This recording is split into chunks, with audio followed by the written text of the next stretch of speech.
ತಿಳಿಸಿದ್ವಿ.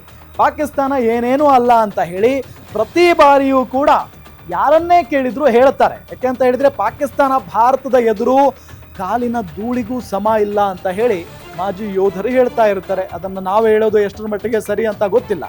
ಆದರೆ ಭಾರತದಲ್ಲಿ ಬೆಂಗಳೂರೇ ಯಾಕೆ ಟಾರ್ಗೆಟ್ ಆಗುತ್ತೆ, ಯಾಕೆ ಟಾರ್ಗೆಟ್ ಮಾಡ್ತಾರೆ ಹಾಗಾದ್ರೆ ಉಗ್ರರು? ಭಾರತ ಅಂದ್ರೆ ಪಾಕಿಸ್ತಾನದಿಂದ ಬೆಂಗಳೂರನ್ನ ಉಡಾಯಿಸಬಲ್ಲಂತ ಸಾಮರ್ಥ್ಯ ಇದೆಯಾ ಅಂತ ಕೇಳಿದ್ರೆ ಅಫ್ಕೋರ್ಸ್ ಇದೆ, ಇಲ್ಲ ಅಂತಾನೂ ಕೂಡ ಹೇಳೋದಕ್ಕೆ ಸಾಧ್ಯ ಇಲ್ಲ. ಸೊ ಯುದ್ಧ ನಡೆದ್ರೆ ಬೆಂಗಳೂರು ಟಾರ್ಗೆಟ್ ಆಗುತ್ತಾ? ಯುದ್ಧ ನಡೆದ್ರೆ ಬೆಂಗಳೂರು ಟಾರ್ಗೆಟ್ ಸುಲಭ ಅಲ್ಲ. ಎಸ್ ನೋಡಿ, ಆದ್ರೆ ಬೆಂಗಳೂರು ಟಾರ್ಗೆಟ್ ಮಾಡುವಂತ ಸಾಧ್ಯತೆಯನ್ನ ಅಲ್ಲಗಳೆಯುವಂತಿಲ್ಲ. ಬೆಂಗಳೂರು ಟಾರ್ಗೆಟ್ ಆಗುವಂತ ಸಾಧ್ಯತೆ ಇದ್ದೇ ಇದೆ. ಬೆಂಗಳೂರು ಭಾರತ ITBT ರಾಜಧಾನಿ, ಎಲ್ಲರಿಗೂ ಕೂಡ ಗೊತ್ತಿರುವಂತ ವಿಚಾರ. ಬೆಂಗಳೂರು ಇದೆಯಲ್ಲ ಭಾರತದ ITBT ರಾಜಧಾನಿ. ಬೆಂಗಳೂರಿನಲ್ಲಿ ಇಸ್ರೋ ಇದೆ, DRDO ಇದೆ, ಬೆಮೆಲ್ ಕೇಂದ್ರ ಇದೆ. ಇನ್ನೇನ್ ಬೇಕು? ಯಾಕೆ ಟಾರ್ಗೆಟ್ ಮಾಡುತ್ತೆ ಬೆಂಗಳೂರನ್ನ ಪಾಕಿಸ್ತಾನ ಅನ್ನೋದಕ್ಕೆ ಇದೊಂದು ಉದಾಹರಣೆ ಸಾಕು. ಬೆಂಗಳೂರಿನಲ್ಲಿ ಭಾರತೀಯ ಸೇನೆಯ ವಾಯು ನೆಲೆ ಕೂಡ ಇದೆ. ಬೆಂಗಳೂರು ಯಾಕೆ ಜಗತ್ ಪ್ರಸಿದ್ಧ ಅನ್ನೋದಕ್ಕೆ ಇದೊಂದು ಉದಾಹರಣೆ. HAL ಕೇಂದ್ರ ಕಚೇರಿಯು ಕೂಡ ನಮ್ಮ ಬೆಂಗಳೂರಿನಲ್ಲೇ ಇದೆ. HAL ಕೇಂದ್ರ ಕಚೇರಿಯು ಕೂಡ ನಮ್ಮ ಬೆಂಗಳೂರಿನಲ್ಲಿದೆ. ಪಾಕ್ನ ಶಾಹಿನ್ 3 ಬೆಂಗಳೂರನ್ನ ತಲುಪುವ ಸಾಮರ್ಥ್ಯ ಇದೆ. ಬೆಂಗಳೂರನ್ನ ತಲುಪುವ ಸಾಮರ್ಥ್ಯ ಪಾಕಿಸ್ತಾನದ ಬಳಿ ಇರುವಂತಹ ಶಾಹಿನ್ 3 ಕ್ಷಿಪಣಿ ಏನಿದೆಯಲ್ಲ ಅದಕ್ಕೆ ಆ ಸಾಮರ್ಥ್ಯ ಇದೆ. ಆದ್ರೆ ಬೆಂಗಳೂರಿಗೆ ಇಸ್ರೇಲ್ ರೆಡಾರ್ ರಕ್ಷಣೆ ಇದೆ. ಇಸ್ರೇಲ್ನ ರೆಡಾರ್ ರಕ್ಷಣೆ ಇದೆ ಬೆಂಗಳೂರಿಗೆ. ಈ ಒಂದು ಫೋಟೋವನ್ನು ನಿಮಗೆ ತೋರಿಸ್ತಾ ಇದ್ದೀವಿ. ಇಸ್ರೇಲ್ನ ನಿರ್ಮಿತ ಗ್ರೀನ್ ಫೈನ್ ರೆಡಾರ್ ಇದು ಯಾವುದೇ ರೀತಿಯಾದಂತ ಇದು ಚಿತ್ರದುರ್ಗದಲ್ಲಿದೆ. ನೀವು ಇದನ್ನ ಗಮನಿಸಬಹುದು. ಚಿತ್ರದುರ್ಗದ ಚಳ್ಳಕೆರೆಯಲ್ಲಿ ಈ ಒಂದು ಇಸ್ರೇಲ್ ನಿರ್ಮಿತ ಗ್ರೀನ್ ಫೈನ್ ರೆಡಾರ್ ಇದೆ. ಇದು ನಮ್ಮ ಬೆಂಗಳೂರನ್ನ ಯಾವಾಗಲೂ ಕೂಡ ರಕ್ಷಣೆ ಮಾಡುತ್ತೆ. ಸೊ ಬೆಂಗಳೂರು ತಲುಪುವ ಮುನ್ನವೇ ಪಾಕ್ ಕ್ಷಿಪಣಿಯನ್ನ ಉಡಿಸ್ ಮಾಡುವಂತ ಸಾಮರ್ಥ್ಯ ಇದಕ್ಕಿದೆ. ಪಾಕ್ ಕ್ಷಿಪಣಿ ಬಂದ್ಬಿಡುತ್ತೆ, ಬೆಂಗಳೂರನ್ನ ಉಡಾಯಿಸಿಬಿಡುತ್ತೆ. ನೋ, ಬೆಂಗಳೂರನ್ನ ತಲುಪುವ ಮುಂಚೆನೆ ಆ ಒಂದು ಪಾಕಿಸ್ತಾನ ಬಿಟ್ಟಿರುವಂತ ಕ್ಷಿಪಣಿಯನ್ನ ಉಡಾಯಿಸಬಲ್ಲಂತ ಸಾಮರ್ಥ್ಯ ಭಾರತದ ಬಳಿ ಇದೆ. ಯುದ್ಧ ನಡೆದ್ರೆ ಬೆಂಗಳೂರು ಟಾರ್ಗೆಟ್ ಮಾಡೋದು ಅಷ್ಟು ಸುಲಭ ಅಲ್ಲ. ಬೆಂಗಳೂರು ಯಾಕೆ ಟಾರ್ಗೆಟ್ ಆಗುತ್ತೆ ಅನ್ನೋದನ್ನ ಗಮನಿಸ್ತಾ ಇದ್ವಿ. ಬೆಂಗಳೂರಿನಲ್ಲಿ ಭಾರತೀಯ ವಾಯುಸೇನೆಯ ಸೇನೆಯ ವಾಯುನೆಲೆ ಇದೆ. ಬೆಂಗಳೂರಿನಲ್ಲಿ ಇಸ್ರೋ ಇದೆ, DRDO ಇದೆ, ಬೆಮೆಲ್ ಕೇಂದ್ರ ಇದೆ. ಹೀಗೆ ಹೇಳ್ತಾ ಹೋದ್ರೆ ಬೆಂಗಳೂರಿನಲ್ಲಿ ಬಹಳಷ್ಟು ಅದ್ಭುತಗಳಿದಾವೆ. ಹಾಗಾಗಿನೇ ಬೆಂಗಳೂರನ್ನ ಟಾರ್ಗೆಟ್ ಮಾಡ್ತಾರೆ ಅಂತಾನೆ ಹೇಳಲಾಗ್ತಾ ಇದೆ. ಇನ್ನು ನೆಕ್ಸ್ಟ್ ಇಸ್ರೇಲ್ ನಿರ್ಮಿತ ಗ್ರೀನ್ ಫೈನ್ ರೆಡಾರ್, ಈ ಒಂದು ರೆಡಾರ್ ಚಿತ್ರವನ್ನ ನಿಮಗೆ ತೋರಿಸ್ತಾ ಇದ್ದೀವಿ. ಚಿತ್ರದುರ್ಗದ ಚಳ್ಳಕೆರೆಯಲ್ಲಿ ನೋಡಿ, ಚಳ್ಳಕೆರೆಯಲ್ಲಿ ಇರುವಂತದ್ದು. ಯುದ್ಧ ನಡೆದ್ರೆ ಬೆಂಗಳೂರು ಟಾರ್ಗೆಟ್ ಆಗುತ್ತಾ? ಕರ್ನಾಟಕದ ಚಿತ್ರದುರ್ಗದಲ್ಲಿ ರೆಡಾರ್ ಅನ್ನ ಅಳವಡಿಕೆ ಮಾಡಲಾಗಿದೆ. ಚಿತ್ರದುರ್ಗ ಎಲ್ಲರಿಗೂ ಕೂಡ ಗೊತ್ತಿರುವಂತ ಒಂದು ನಗರ. ಇಸ್ರೇಲ್ನ ಗ್ರೀನ್ ಫೈನ್ ರೆಡಾರ್ ಅನ್ನ ಅಲ್ಲಿ ಅಳವಡಿಕೆ ಮಾಡಲಾಗಿದೆ. ಇಸ್ರೇಲ್ ತಯಾರಿ ಮಾಡಿರೋದು 900 ಕಿಲೋಮೀಟರ್ ದೂರದಲ್ಲೇ ಪಾಕ್ ಕ್ಷಿಪಣಿಯನ್ನ ಗುರುತಿಸಬಲ್ಲಂತ ಸಾಮರ್ಥ್ಯ ಈ ಒಂದು ರೆಡಾರ್ಗಿದೆ. ಅಂತ ಅದ್ಭುತ ನೋಡಿ. 900 ಕಿಲೋಮೀಟರ್ ದೂರದಲ್ಲೇ ಇದ್ರೂ ಕೂಡ ಪಾಕ್ ಕ್ಷಿಪಣಿ ಬರ್ತಾ ಇದೆ ಅಂತ ಹೇಳಿ ಅದನ್ನ ಗುರುತಿಸುತ್ತೆ. ಆ ಸಾಮರ್ಥ್ಯ ಈ ಒಂದು ಇಸ್ರೇಲ್ ನಿರ್ಮಿತ ಗ್ರೀನ್ ಫೈನ್ ರೆಡಾರ್ಗಿದೆ. ಇನ್ನೇನು ಭಯ ಬೆಂಗಳೂರಿಗರಿಗೆ? ಪಾಕ್ ದಾಳಿಯಿಂದ ಬೆಂಗಳೂರು ಫುಲ್ ಸೇಫ್ ಆಗಿದೆ. ಫುಲ್ ಆರಾಮಾಗಿರ್ಬೋದು ಬೆಂಗಳೂರಿನ ಜನ, ನೋ ಪ್ರಾಬ್ಲಮ್. ಎಷ್ಟು ಸೇಫ್ ಆಗಿದ್ದೀವಿ ನೋಡಿ ನಾವು ಬೆಂಗಳೂರಿನ ಜನ. ಪಾಕ್ ದಾಳಿಯಿಂದ ಆರಾಮಾಗಿ ನಾವು ರಕ್ಷಣೆ ಮಾಡ್ಕೊಳ್ಬಹುದು. ಯುದ್ಧ ನಡೆದ್ರೆ ಬೆಂಗಳೂರು ಟಾರ್ಗೆಟ್ ಮಾಡೋದು ಸುಲಭ ಅಲ್ಲ, ಸುಲಭದ ಮಾತೇ ಅಲ್ಲ. ಆದ್ರೆ ಬೆಂಗಳೂರು ಟಾರ್ಗೆಟ್ ಮಾಡುವಂತ ಸಾಧ್ಯತೆ ಇದ್ದೇ ಇದೆ. ಬೆಂಗಳೂರನ್ನ ಟಾರ್ಗೆಟ್ ಮಾಡೇ ಮಾಡ್ತಾರೆ. ಆದ್ರೆ ಬೆಂಗಳೂರನ್ನ ಟಾರ್ಗೆಟ್ ಮಾಡಿದ್ರು ಕೂಡ ಹೊಡೆದಾಕೋದಷ್ಟು ಸುಲಭ ಅಲ್ಲ. ಇದೇ ವಿಚಾರಕ್ಕೆ ಸಂಬಂಧಪಟ್ಟಂತೆ ಮತ್ತಷ್ಟು ಅಪ್ಡೇಟ್ಸ್ ನೀಡ್ತಾರೆ ನಮ್ಮ ದಿಲೀಪ್ ನೇರ ಸಂಪರ್ಕದಲ್ಲಿ ಜಾಯ್ನ್ ಆಗಿದ್ದಾರೆ. ದಿಲೀಪ್, ಈ ಒಂದು ವಿಚಾರವನ್ನ ನಾವು ಗಮನಿಸ್ತಾ ಇದ್ರೆ ಎಲ್ಲ ಒಂದ್ ಕಡೆ ಭಾರತದ ಶಕ್ತಿ ಸಾಮರ್ಥ್ಯಕ್ಕೂ ಪಾಕಿಸ್ತಾನದ ಶಕ್ತಿ ಸಾಮರ್ಥ್ಯಕ್ಕೂ ಅಜಗಜಾಂತರ ವ್ಯತ್ಯಾಸ ಇದೆ. ಅಕಸ್ಮಾತ್ ಆಗಿ ಯುದ್ಧ ನಡೆದ್ಬಿಟ್ರೆ ಬೆಂಗಳೂರು ಎಷ್ಟರ ಮಟ್ಟಿಗೆ ಸೇಫ್ ಅನ್ನೋ ಚಿಂತೆ ಬೆಂಗಳೂರು ನಾಗರಿಕರನ್ನ ಕಾಡ್ತಾ ಇದೆ. ಅದರಲ್ಲಿ ಯಾವುದೇ ಮಾತಿಲ್ಲ. ಸೊ ಏನ್ ಹೇಳ್ತೀರಿ? ನೋಡಿ ರಾಮ್, ಸಾಮಾನ್ಯವಾಗಿ ಹೇಳ್ಬೇಕಂದ್ರೆ ಕೇವಲ ಬೆಂಗಳೂರು ಮಾತ್ರ ಅಲ್ಲ, ಇಡೀ ದಕ್ಷಿಣ ಭಾರತ ಒಂದು ಹಂತಕ್ಕೆ ಸೇಫ್ ಅಂತಾನೆ ಹೇಳ್ಬೋದು. ಯಾಕೆಂದ್ರೆ ದಕ್ಷಿಣ ಭಾರತೀಯರು ಅದರಲ್ಲೂ ಬೆಂಗಳೂರಿನವರಾದ ನಾವು ಅಂದರೆ ಈ ಒಂದು ಬೆಂಗಳೂರು ಹಳೆ ಮೈಸೂರು ಭಾಗದವರು ಯುದ್ಧಗಳನ್ನೇ ನೋಡಿಲ್ಲ ಅಂತ ಹೇಳ್ಬೋದು. ಏನೊಂದು ಕಾರ್ಗಿಲ್ ವಾರ ಆಯಿತು, ಇಂಡೋ ಚೈನಾ ವಾರ ಆಯಿತು, ಮತ್ತು ಪಾಕಿಸ್ತಾನ ವಿರುದ್ಧ ಹಲವು ಬಾರಿ ಸಮರ ಆಗಿದ್ರೂ ಕೂಡ ಅದರ ಮೇಜರ್ ಇಂಪ್ಯಾಕ್ಟ್ ಆಗಿರೋದು ಕೇವಲ ಉತ್ತರ ಭಾರತಕ್ಕೆ. ದಕ್ಷಿಣ ಭಾರತದಿಂದ ಕೆಲವಾರು ಸೈನಿಕರು ಹುತಾತ್ಮರಾಗಿದ್ದಾರೆ. ಅದನ್ನು ಹೊರತುಪಡಿಸಿದ್ರೆ ಬೆಂಗಳೂರು ಯುದ್ಧವನ್ನೇ ಕಂಡಿಲ್ಲ ಅಂತ ಹೇಳ್ಬೋದು. ಐತಿಹಾಸಿಕವಾಗಿ ನೋಡೋದಾದರೆ ಬೆಂಗಳೂರು ಕಂಡಿರೋ ಕೊನೆಯ ಯುದ್ಧ ಅಂದರೆ ಟಿಪ್ಪು ಸುಲ್ತಾನ್ ಬ್ರಿಟಿಷರ ವಿರುದ್ಧ ಹೋರಾಡಿದ ಯುದ್ಧ. ಅದು ಬಿಟ್ಟರೆ ಈ ಹಳೆ ಮೈಸೂರು ಭಾಗ ಯುದ್ಧವನ್ನೇ ಕಂಡಿಲ್ಲ. ಇನ್ನು ಪರ್ಟಿಕ್ಯುಲರ್ಲಿ ಆಗಿ ಬೆಂಗಳೂರು ಬಗ್ಗೆ ಹೇಳೋದಾದರೆ ಭೌಗೋಳಿಕವಾಗಿ ಬೆಂಗಳೂರು ತುಂಬ ಆಯಕಟ್ಟಿನ ಸ್ಥಳದಲ್ಲಿದೆ. ಬೆಂಗಳೂರು ಇವತ್ತು IT-BTಯಿಂದ ಹಿಡಿದು ದೊಡ್ಡ ದೊಡ್ಡ ಇಂಡಸ್ಟ್ರಿಗಳನ್ನ ಒಂದು ಅಟ್ರಾಕ್ಟ್ ಮಾಡೋದಕ್ಕೆ ಕಾರಣ ಆಗಿರೋದೇನು ಅಂದರೆ ಬೆಂಗಳೂರಿನ ಪರಿಸರ. ಅಂದರೆ ಸಮುದ್ರ ಮಟ್ಟದಿಂದ 1000 ಅಡಿ ಎತ್ತರದಲ್ಲಿದೆ ಬೆಂಗಳೂರು, ಮತ್ತು ಸುತ್ತಲೂ ಸಮುದ್ರ ಇಲ್ಲ. ಬೆಂಗಳೂರಿನ ವಾತಾವರಣ ಹಿತಕರ ಆಗಿದೆ. ಈ ಒಂದು ವಾತಾವರಣ, ಈ ಒಂದು ಭೌಗೋಳಿಕ ಸನ್ನಿವೇಶ ಪಾಕಿಸ್ತಾನದಂಥ ಶತ್ರು ರಾಷ್ಟ್ರದಿಂದ ಬೆಂಗಳೂರು ಪಾರಾಗೋದಕ್ಕೂ ಕೂಡ ಒಂದು ಹಿತಕರವಾಗೇ ಇದೆ. ಯಾಕೆಂದರೆ ಪಾಕಿಸ್ತಾನದ ಶಾಹೀನ್ ಕ್ಷಿಪಣಿ ಏನು ಹೇಳ್ಕೊಂಡಿದೆ 2500 ಕಿಲೋಮೀಟ್ರ್ ವ್ಯಾಪ್ತಿ ಇದೆ ಅಂತ. ಅಂದರೆ ಕರಾಚಿಯಿಂದ ಬೆಂಗಳೂರು ಅಪ್ರಾಕ್ಸಿಮೇಟ್ಲಿ ಒಂದು 1900 ಕಿಲೋಮೀಟ್ರು, ಅಂದರೆ ಏರ್ ಡಿಸ್ಟೆನ್ಸ್ ದೂರ ಇರ್ಬೋದು.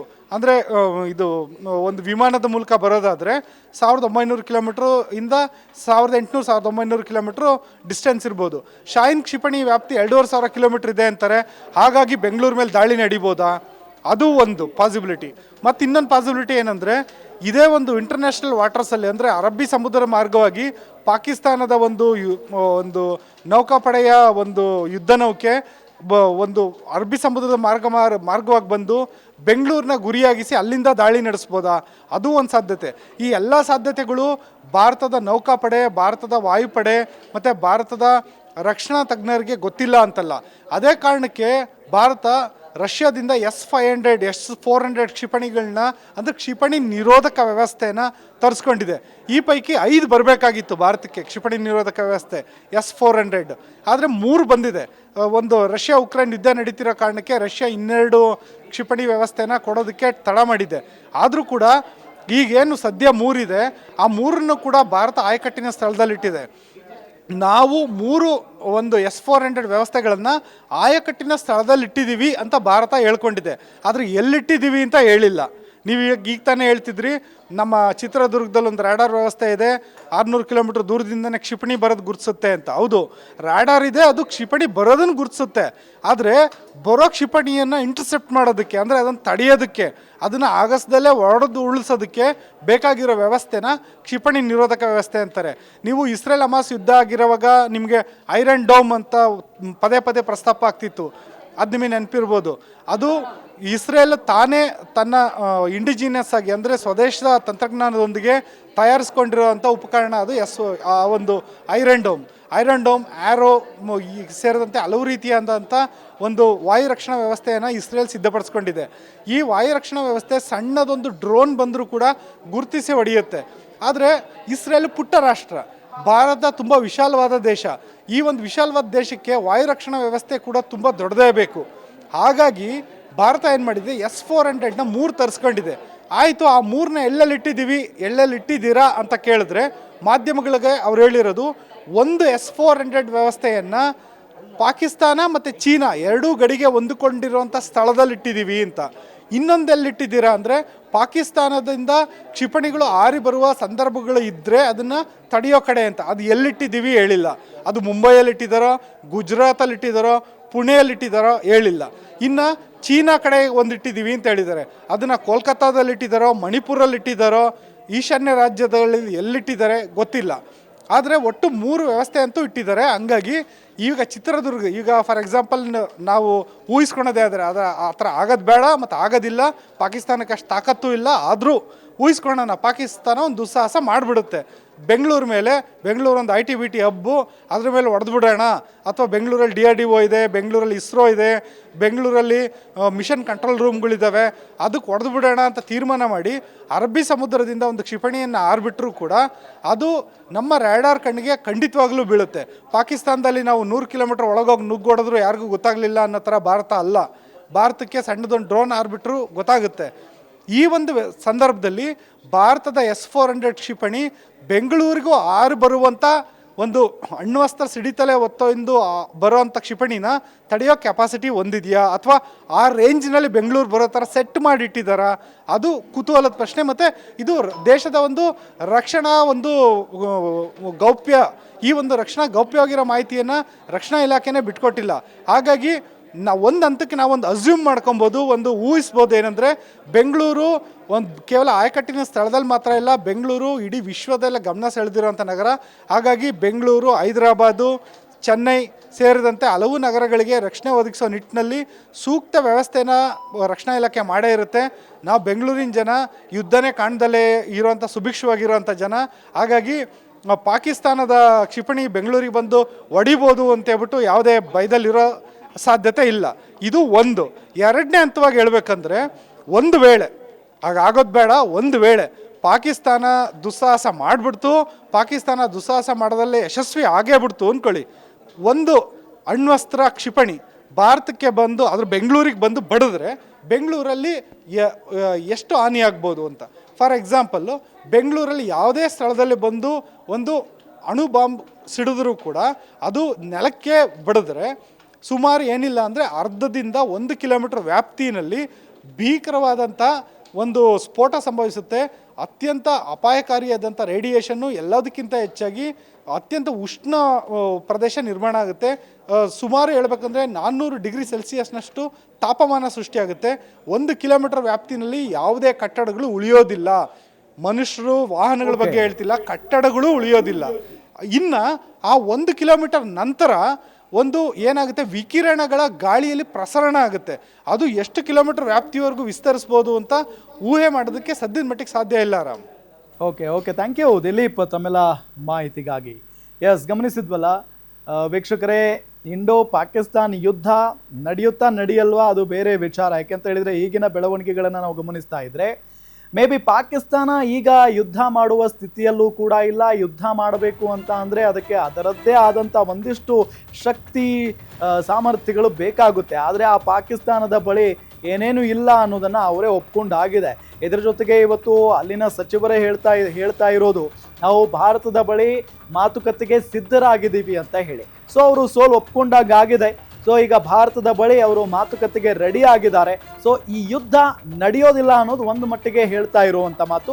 ಅಕಸ್ಮಾತ್ ಆಗಿ ಯುದ್ಧ ನಡೆದ್ರೆ ಬೆಂಗಳೂರು ಸೇಫಾ ಇಲ್ವಾ ಅಂತ ಹೇಳಿ ಗೊಂದಲದಲ್ಲಿ ಇದ್ದಂಥ ಜನರಿಗೆ ಈ ಮುಖೇನ ಗ್ಯಾರಂಟಿ ನ್ಯೂಸ್ ಉತ್ತರವನ್ನ ನೀಡ್ತು ಅಂತ ಅನ್ಕೊಳ್ತಾ ಈ ಒಂದು ಬುಲೆಟಿನ್ ಮುಗಿಸ್ತಾ ಇದ್ದೀನಿ. ನೋಡ್ತಾ ಇರಿ ಗ್ಯಾರಂಟಿ ನ್ಯೂಸ್, ಸುದ್ದಿ ಖಚಿತ, ನ್ಯಾಯ ನಿಶ್ಚಿತ.